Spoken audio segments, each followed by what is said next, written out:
In 1867, Canada as a country was made up of four provinces: Ontario, Quebec, New Brunswick, and Nova Scotia. Then came Louis Riel, who was a Métis. He was born in 1844 in the Red River settlement. As Riel grew up, he was considered a standout student. Later in life, Riel became the Métis spokesman and leader of the group of Red River militants. He then led the Red River resistance and seized Upper Fort Garry, a Hudson Bay Company trading fort.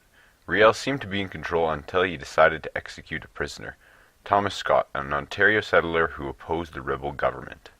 It was at this time that the Canadian government realized the seriousness of needing to work with the Métis, so Manitoba was formed and entered the Confederation. The Canadians later down the road sent British and Canadian troops to Manitoba. Louis Riel and his lieutenants heard of their coming and fled due to the rejection of amnesty.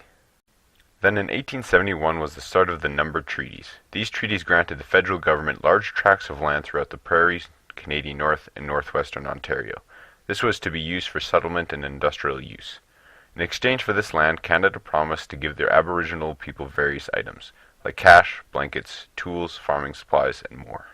Then came along the Indian Act of 1876. The act covered many aspects of a First Nations life, covering things like education, housing, employment, marriage, religious ceremonies, and the operation of an Indian agent. In the Indian Act of 1876, the First Nations were given the choice to have education. If they chose to do so, they were sent to residential schools.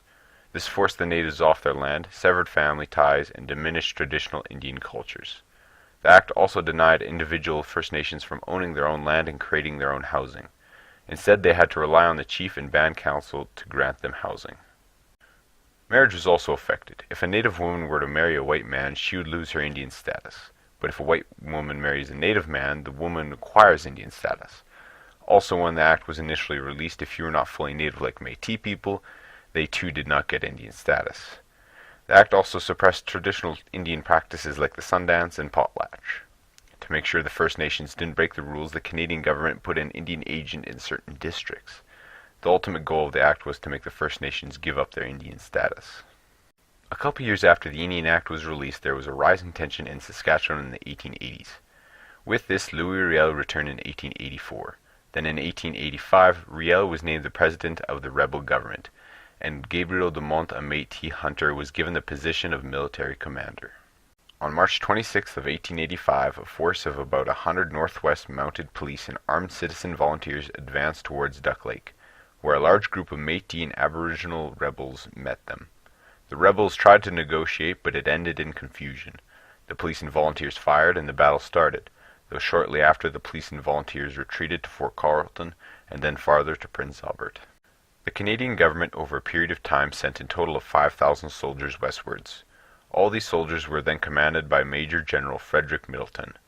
Due to some issues, he sent most of his soldiers to help his fellow comrades elsewhere. Then General Middleton, with about 900 men, marched for Batoche. On April 24th, Middleton's soldiers opened fire on some of Dumont's men who were waiting 20 kilometers from Batoche. The Métis and Aboriginal people held their ground, and Middleton's men retreated. On May 1st, Colonel Otter and his troops moved west from Battleford with 300 men and were confronted by Aboriginals.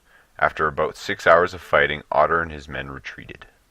Then on May 9th, Middleton and his men tried to attack the outskirts of Batoche, but failed to gain any ground. This happened for about 3 days. Until May 12th, when without specific order, two impetuous colonels led several military units in a charge. The rebels were weary and short of ammunition and were overrun.